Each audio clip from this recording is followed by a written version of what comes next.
Dito ako nagsimula, mahirap pero buo ang pagmamahal. So, ang mama ko po is housewife.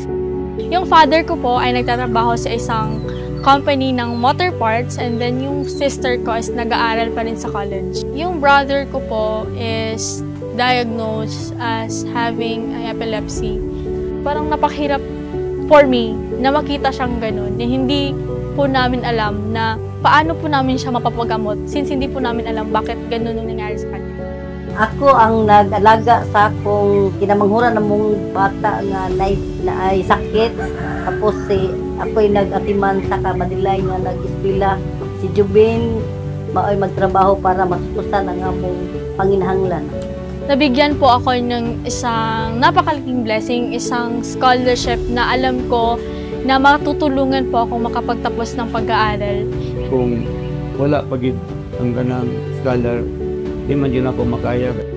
Sa SM Scholar kasi yung confidence na meron na mabibigay ng scholarship, iba. So mas mag-focus ka in terms of your studying and mas focus ka in achieving your goals. Bawat hakbang sa init, ulan, at pagod para sa pangarap, para sa kapatid, para sa pamilya.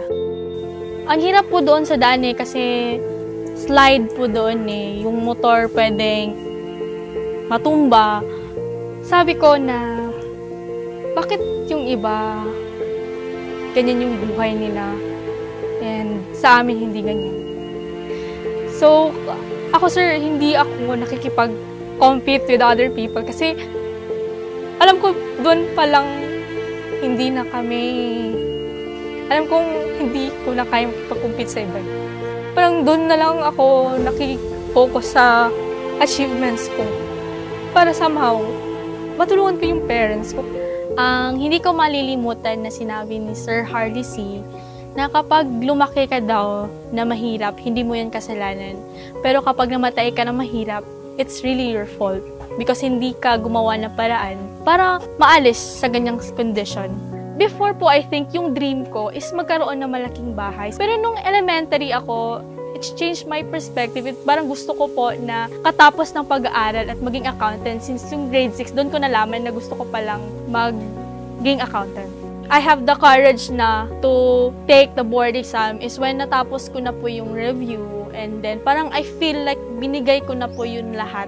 I really feel na parang it's time na talaga to take the board exam and to get the license. A typical day of being a reviewee is gigising po ako sa umaga. Mas inuuna ko po yung mga gawaing bahay ko para matulungan sila mama. And then inuuna ko pong alagaan yung kapatid ko. Pinapaliguan ko muna siya, pinapakain bago I'll start with my review. And usually I start with 10 a.m. and then matatapos po yung review ko around 10 p.m.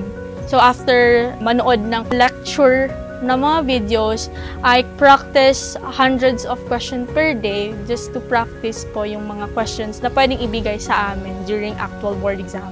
Things na keep going to my mind is that ayoko pong umuwing talunan. Ayoko pong umuwi na alam ko na hindi ko pa mababago yung mga destiny namin as a family. First day of exam pa lang, parang nawalan na po ako ng pag-asa to have the top-notcher spot because napakahirap na po yun yung question. Ako, napasigaw po talaga ako . And then yung parents ko at yung sister ko, natutulog lang din sila. So, parang in-shock din sila na bakit ako napasigaw. Masaya po ako, tapos napaiyak na rin din po ako. Lahat po ng kanyang paghihirap po ay na susuklian po.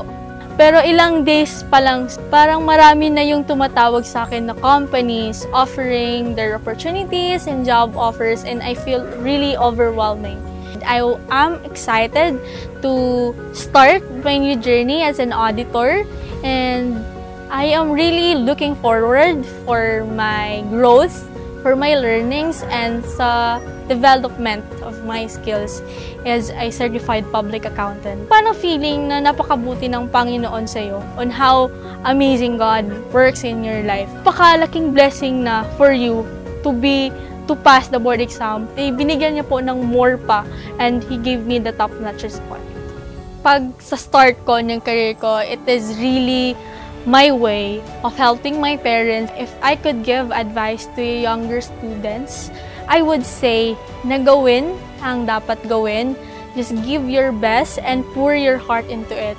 They may have trials along the way, pero maniwala ka lang that in the end, magbubunga lahat yung paghihirap mo, and God is so faithful to you and can sustain you and prosper you in the things na much better pa that you could ever imagine. Sa bagong batch ng SM Scholars, kapit lang kayo. Bawat luha at pagod, sulit. Isipin nyo lang na may pamilya at pangarap. Tuloy lang, kaya nyo to. I am Rica May D. Marbebe, graduated of Bachelor of Science in Accountancy, Certified Public Accountant, and a proud SM Scholar.